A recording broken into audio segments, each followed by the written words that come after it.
SAK TV, ngaji terus ngaji. Ada sebuah riwayat, suatu ketika Rasul sallallahu alaihi wasallam mau sholat ke masjid. Tiba-tiba ada keranda, ada mayat yang sedang atau jenazah yang sedang digotong, mau disolatkan. Kemudian ditanya, ini punya hutang, kata Rasulullah. Punya hutang ya Rasul. Punya hutang berapa? 4 dirham. Maka Rasul sallallahu alaihi wasallam tidak mau menyolati orang yang punya hutang ini sehingga hutangnya dilunaskan. Maka kemudian saudara-saudaraku yang dimuliakan Allah Subhanahu wa taala, dalam riwayat itu turunlah Jibril kepada baginda Rasul sallallahu alaihi wasallam. Kata Jibril kepada baginda Nabi Muhammad sallallahu alaihi wasallam, wahai Nabi, innallaha azza wa jalla yaqra'uka salam. Sesungguhnya Allah Subhanahu wa taala azza wa jalla menitip salam untukmu. Wa yaqulu, Allah berfirman, ba'athtu Jibril bi surati adamiyin wa adda dainahu. Aku telah mengutus Jibril dengan bentuk seperti halnya manusia. Kemudian Jibril yang diutus oleh Allah Subhanahu wa taala itu melunasi hutang daripada orang hutang.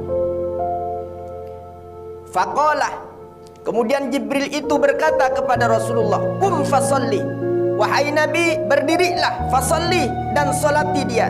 Fa innahu maghfurun, karena sesungguhnya orang itu sudah diampuni oleh Allah Subhanahu wa taala.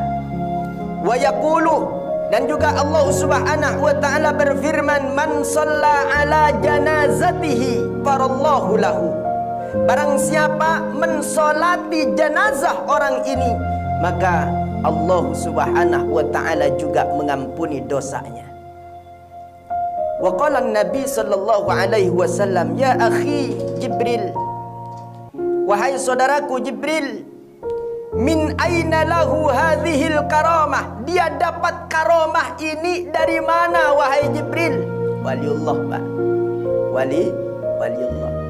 Wahai Jibril, ini orang dapat kemuliaan, dapat karamah dari jalan apa? Kata Rasulullah sallallahu alaihi wasallam.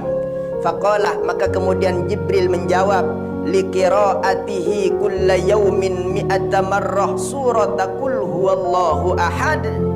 Karena orang itu setiap harinya tak lepas membaca qul huwallahu ahad, Allahus samad, lam yalid wa lam yulad wa lam yakul lahu kufuwan ahad. Tak kurang dia baca 100 kali di dalam seharinya, maka dapat karomah yang luar biasa.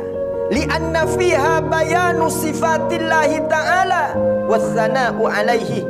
Karena pada surat Al-Ikhlas itu merupakan penjelasan yang gamblang tentang sifatnya Allah Subhanahu wa ta'ala. Wassana'u alaihi, dan dalam ayat itu merupakan pujian kepada Allah Subhanahu wa ta'ala. Dalam riwayat yang lain, li'anna fihi sifatur rahman, karena dalam surat itu merupakan sifat-sifatnya Ar-Rahman, zat yang maha pengasih tak pilih kasih. Jadi saudara-saudaraku yang dimuliakan Allah, ini amalan dari sahabat Rasulullah sallallahu alaihi wasallam, ya, mengamalkan qul huwallahu ahad 100 kali dalam setiap harinya. Maka jangankan masih hidup, sudah meninggal pun insya Allah dilunasi hutangnya oleh Allah Subhanahu wa ta'ala.